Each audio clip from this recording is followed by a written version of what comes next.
Today, we're looking at a turquoise ink by Blackstone Blue Gum. Hi, I'm Adam, and I'm an ink guy. I get inks, test them, and share the results with you. Now, there's timestamps down below, but if you've got the time, I would appreciate you checking out the entire video. If you'd like, you can follow me over on Instagram as an ink guy. Also, if you're new here, I do fountain pen ink reviews daily, so I would invite you to subscribe. To make sure I have a range of experience with this ink, I do the writing samples. I then put the ink into this Viscosity Van Gogh with a medium nib. I wrote with it for a day and then made sure I took my notes with it for this video.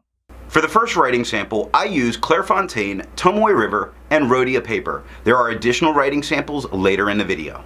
Now, let's look at the writing sample. I picked this ink up in sample form, so it came in a vial like this. And to keep my writing samples consistent, I use a Jinhao 159 with a Goulet 1.1 stub, a Jinhao X450 with a Goulet medium, and a Jinhao X750 with a Goulet extra fine. Let's take a look at the Clairfontaine. No bleeding, no ghosting. The 1.1 has no feather spread, halo sheen, and no shade.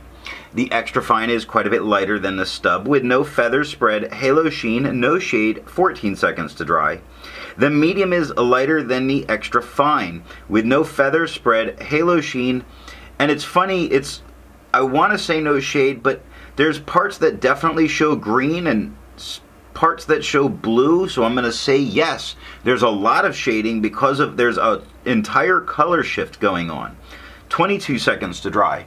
Now the scrubby for both aren't really showing much color variation, although the medium looks good. Tomoe River. No bleeding, normal Tomoe River ghosting. The 1.1 has no feather spread, halo sheen, and no shade. The extra fine is the same tone as the stub with no feather spread, halo sheen, no shade, 22 seconds to dry. Medium is the same tone as the extra fine with no feather spread, halo sheen, no shade, 34 seconds to dry. Scrubby for both shows no color variation, and we're not getting any. And Rhodia, with no bleeding, no ghosting. The 1.1 has no feather spread, halo sheen, and no shade.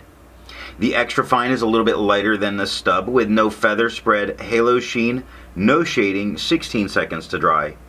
Medium is, I'm gonna call it lighter because we see color shift going on again. It's got no feather spread, halo sheen. The shading turns to where we've got what looks blue but what looks green.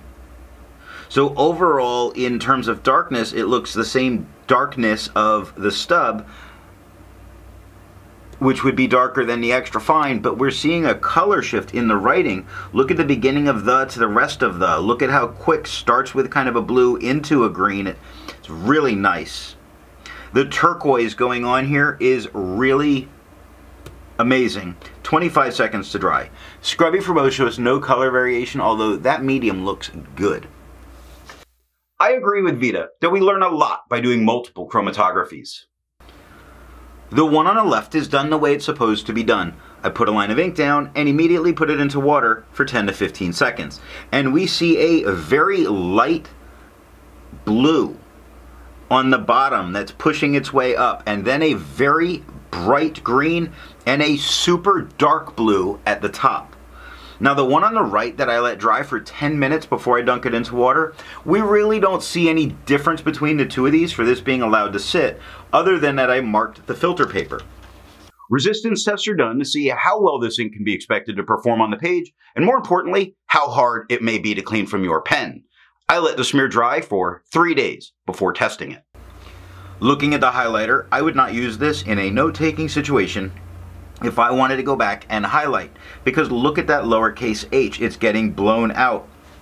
Just don't risk your important notes, people. Water is lifting all the darkest tones, but not really all of it. We see that there's a lot of that green there being left behind. Now, pen flush does everything that water does and a bit more. Look to the left side of where that flush was and you start to see the white of the paper coming through. It is absolutely breaking this ink down and removing it from the paper.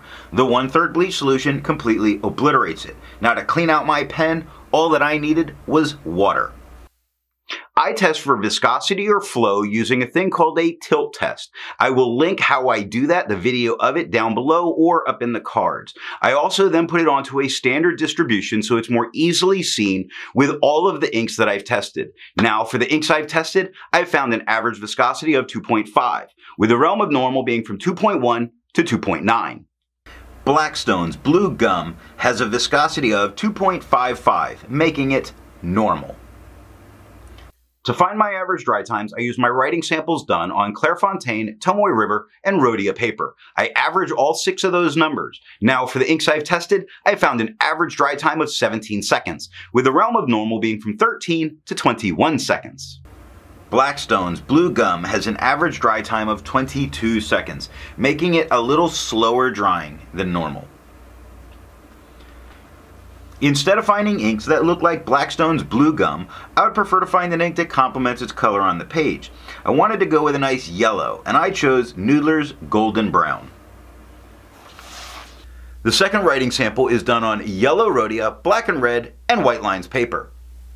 Here we have the yellow Rhodia paper, not to look for performance, but more to see tone change in what goes on, because not from the chromatography, but looking at the other writing samples, how it does do that blue to green shift in the medium. And the interesting thing that happens is there is a distinct tone shift. Look at what's going on in the extra fine. That blue, very blue leaning turquoise, a very green leaning turquoise. This in the medium, fantastic. So there's a significant tone change or even color change for the yellow paper, something to be aware of for that professional environment where you write on yellow paper. Black and red notebooks with no bleeding, no ghosting. The 1.1 has no feather spread, halo sheen, and no shade. The extra fine is lighter than the stub with no feather spread, halo sheen, and no shade, 7 seconds to dry. Medium is the same tone as the stub with no feather spread, halo sheen, no shade, 11 seconds to dry. Scrubby for both show us no color variation, and we didn't get any. And white lines paper.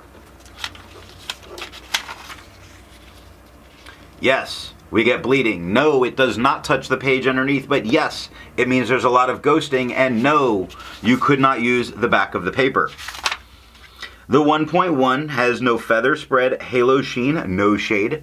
The extra fine is lighter than the stub with no feather spread, halo sheen, and no shade, 7 seconds to dry. The medium is the same tone as the stub with no feather spread, halo sheen, or shade, and 9 seconds to dry. The scrubby for both show us no color variation, and there was none. And that is all that I have for the writing sample. So what do I think of Blackstone's Blue Gum? There's tone variation depending on the pen. There's not a lot of shading. However, on cream paper, this ink looks absolutely amazing. Freaking amazing on cream paper. So what nib and pen give the best writing experience with this ink? Well, a drier pen really shows off the green parts of this turquoise, and a wetter pen shows off the bluer part of this turquoise, which makes it very interesting as an ink. It becomes about which turquoise would you prefer, green leaning from a drier pen or blue leaning from a wetter pen. That's up to you, but I find that very interesting here. I do new ink reviews every single day, so if you're new here, go ahead and hit the subscribe button. Thanks for watching.